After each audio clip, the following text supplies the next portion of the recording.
Les habitants du quartier Vurumba Petit Marché dans la cité côtière de Mwanda ont vécu la nuit du mercredi 19 octobre leur délivrance face aux ténèbres avec la pose de l'éclairage public à grande échelle. C'est un don du notable Robert Nyundo en faveur des populations de cette contrée. 4 jours après la présentation de cette donation à l'administrateur des territoires, ce vieux quartier de la cité côtière était le premier à bénéficier de l'installation effective de ces lampadaires solaires d'un nouveau genre. Cette partie de Mwanda avait tout d'un coup été prise d'assaut par une population en liesse, chantant et dansant le nom de leur bienfaiteur, ce malgré son absence.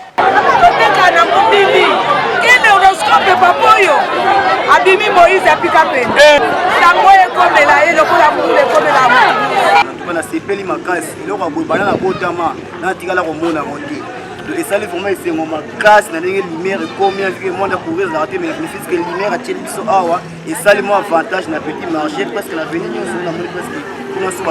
D'abord, dans ce pays, parce que la pour 25 ans, mais en tout cas, comme on a dit, en tout cas, pour l'autre, un jour, l'éclairage public, il y a un point de vue sur le Robert Nyondo Njamba Pambola, parce que eloka boye yango tozoluka na mwana nana na mwana na biso na ngaboye te Njamba Pambola apakisa oyo l'équipe isika oyo donc ishimine mbongo oyo ibakisa papa tozana esengo makasi tozana esengo makasi mama pika pende tozana na wenza pika pende do papa oyo tozana mese makasi na bakse mikolo dondengo sabo puti puwe tokangiye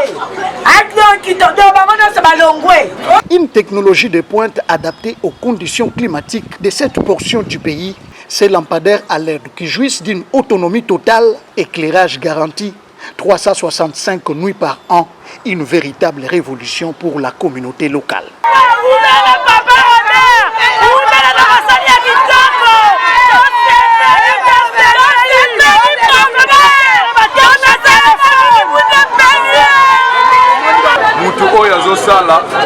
Il faut qu'on dise que oyo azolakisa eza na député moko te oyo atikala kosalela biso yango na Mwanda ye apostula na ye te nini te masala ba evre oyo ezosala ke Mwanda ata koluna éliminer. Considérant l'éclairage public comme synonyme de la sécurité et de l'ambiance dans la rue,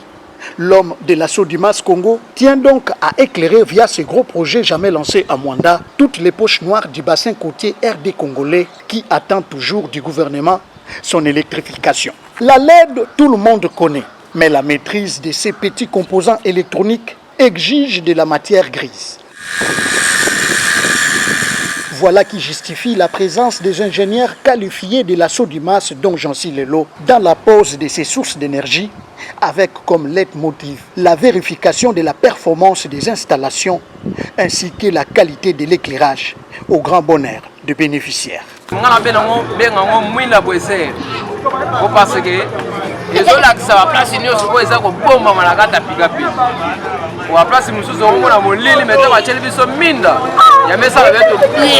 Quand la technologie permet de donner de la beauté au LED et d'imaginer autrement la nuit, dans un monde où les lampadaires solaires prennent peu à peu le pas sur le lampe traditionnel pour moins de pollution lumineuse, ce natif de Mwanda a pesé de son poids pour doter son territoire d'origine de sources d'énergie très coûtées sur le marché, mais qui valent la peine à la population d'être protectrice de ses patrimoines.